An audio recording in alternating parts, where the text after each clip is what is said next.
Okay. Much better feeling this week than last week at this time. So really proud of our team, obviously. As I told the team, I didn't know the outcome going into this game, but I knew we would play like that. I knew we would play like we play. Tough, resilient, together, and play hard like we do. And I knew we would respond. And again, didn't know the outcome, couldn't predict that. And there's things that happen in that game that none of us could have predicted. But surely proud of our team, the way adversity came and went, and we responded. Team effort, put it together in all phases when we had to. Sure, there's things to clean up, like always, like any team. But overall, just a great team victory. I thought our coaches had a good plan. I thought surely there's things that we could do over and call over and, replace a few calls. But in general, we had a really good plan on both sides. And the players were I just greatly appreciate the players and their attitude and the way they prepared. All of our pride was hurt a week ago, just by the way we played. And it's, like I said, you're going to have some wins, you're going to have some losses. Results are what they are.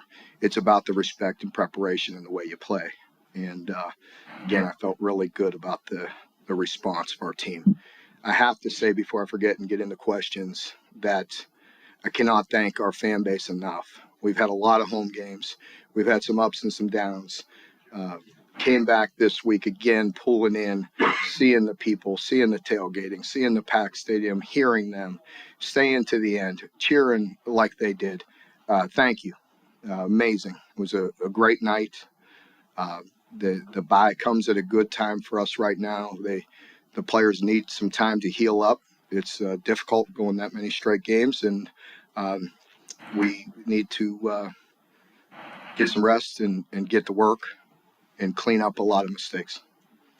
I'll open up for questions. Mark, how early in the week did you know you were going to get this kind of performance? Was there any kind of tip-off? No.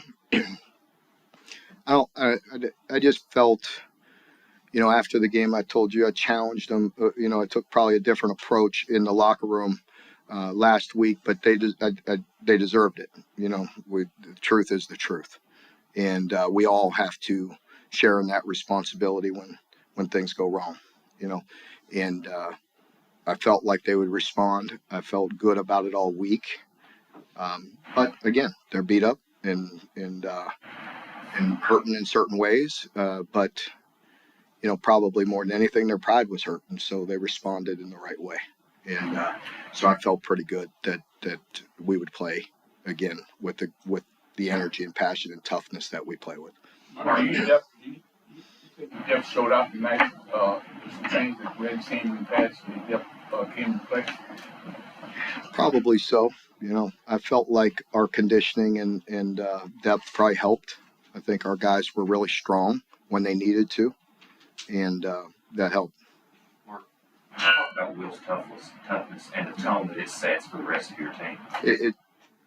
It's hard to give it the recognition that it deserves, because he is a tough player and he's a great leader, and he has that belief about him, that because he's earned it, he's worked for it, and as I mentioned before, with the victory, you see it now, but it's really what you see, not all the work that goes into it. And that's a guy that prepares and works and leads the team.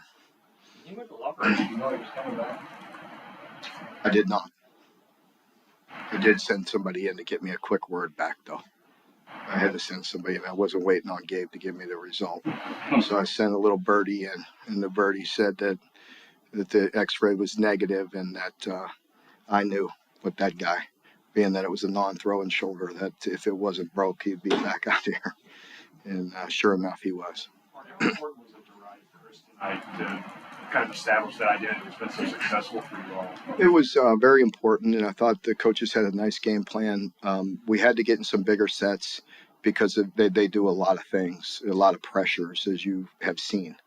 And created one again tonight. They've created a lot of turnovers and a lot of points off turnovers. And so, I thought our big sets in the running game really helped us.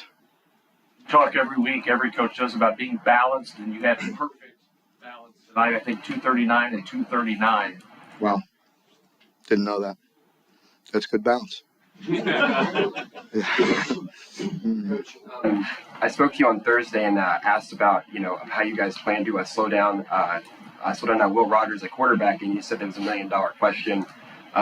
He had his lowest total in yards of the season tonight, and only threw 1 touchdown after having games of 3 and 6. So I'm going to ask you again: how do you slow down Will Rogers tonight? Team effort. The offense possessed the ball. Not that that's our total game plan when we play people like that, but getting first downs, moving the chains, scoring points, it's all important, and defensively had some big stops. I thought that they had a great game plan. Brad did a great job. Defensive coaches did a great job, and mixed it up well. Our players executed, it was really a team effort. More work rate than 2 different teams out there tonight. First half, you have one team, second half, totally different. What does that do? Just say things at halftime? They kind of turn things around? Well, I just wanted to make sure we set the tone immediately in that locker room, because I tried to a week ago and I didn't do a very good job. And I tried. First thing I did, walked in, and I could just tell. And, I talked to every coach, on the headset on the offense side and the defensive side. And I said, first thing, before you go make your adjustments, get your guys, talk to them first, quickly, get them right, get their mind right. Because I didn't like the way we responded a week ago. And we did a much better job, responding in the second half. So we all talked to the team, got them right, got their mind right, got them in their groups, and then went and made our adjustments and came back and talked with the players. So to make sure I'm understanding, you have more to say to your coaches after you did some plays at the half. I'm not. You're saying that. I'm not. I'm just. I don't want to overcoach. I don't want to overthink that. You know what I mean? It's just. I don't know if it's ever the right words or not. I think the work is done throughout the week. You try, but if you're trying and you're not feeling it, it's probably too late. Our team was in a good spot. We responded. Our coaches made good adjustments, and the players executed. I know you have to see the video. Would you say this was the offensive line's best game of the year? I think it's pretty fair to say at this point, yeah, because that's a really good defense. They're really disruptive. They do a really good job and create a lot of pressure. And I thought they really did some good things.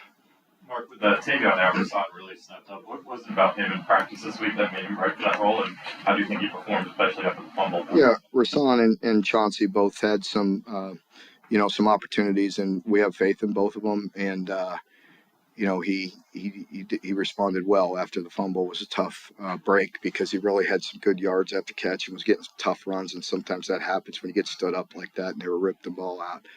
And then the drop on the screen was a little bit troublesome for me too. But overall, he really did a good job. It was nice to see him get that score. I was really close to calling a timeout, and I'm glad I didn't. I just went with my instincts and trusted Will. Wasn't the look we thought with that play, but I trusted Will to get it in there. Sorry. You talked a lot about getting DeKellen involved. Was that a play? Can you speak on that? Yeah, it was really good for DeKellen. It was real. When you're in tough games like this, sometimes the receivers, they all want the ball, and running backs and all that, and so. I think we learned from a week ago in a tough, hard-fought SEC-ranked opponent, you got to do what you have to do. And you don't know that one play. And I said that at halftime last week. It didn't matter. But I was like, hey, stay with it. That one catch can make the difference in the game. And I'm glad he came up with it today. Obviously, you don't want 9 the first quarter penalties, but only 2 the rest of the way. How did you all avoid not letting that spiral out of control the way it started? It's hard to say. I mean, I didn't check this week. I think we're still the least penalized team, and was uncharacteristic a little bit early. And some penalties are going to happen, aggressive penalties, the pre-snap penalties are hard to tolerate, and we got to buckle down and do a better job with that.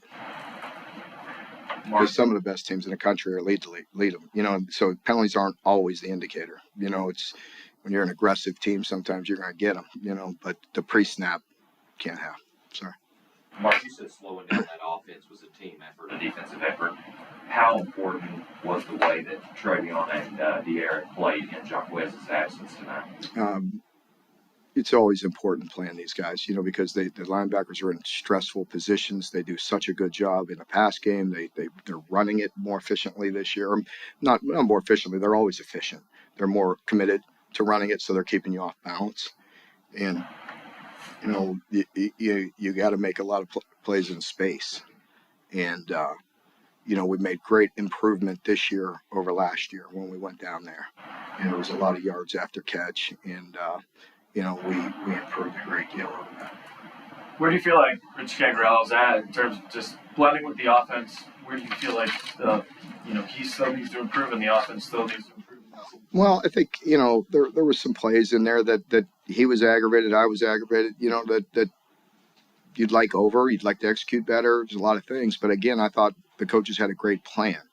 And there's certainly, you know, some plays and some timing that you'd like to do some things over, you know. But, you know, and I think we learned, you know, he will learn, you know, as you continue to grow and continue to compete in this league. Yeah, Mark, I guess there was a point at the end of the half. Like you and Rich kind of went back and forth after the QB draw with Will. Was it more if you just didn't want him running the ball? Was it a clock management thing? Just, I guess, take me through that. I don't recall which play. I think I believe you were talking about I had to use my last timeout, if I'm not mistaken. Yes. And we were discussing plays, obviously, because with the way they pressure, if we get tackled in bounds, it's over. You know what I mean? You're not going to get any points. So, I don't know. There was no – that's just coaching. I don't remember anything, honestly. But, you know, and I'm sure I think people will say, why didn't you run, you know, another play? We had 9 seconds. You know, they played the play prior to that. They played it very good. You know, I didn't want to force something, get a pick. I felt like, again, going in tied this time compared to last week, we get the ball to start the second half. And we did drive down and get 3 and got ahead. I thought that was really important. It outweighed the risk of taking a sack or getting, you know, an interception or turn it over and deflating our team. How big was it for Ruffalo's confidence to get those 2 field goals tonight? I'm sure it was. You know, I'm sure it was. You know, again, you know, I have confidence in him. He does it all the time and needs to get out there and do it. And it's good to hit some. Everybody good? All right, there goes the player. Thank you. Down the ball.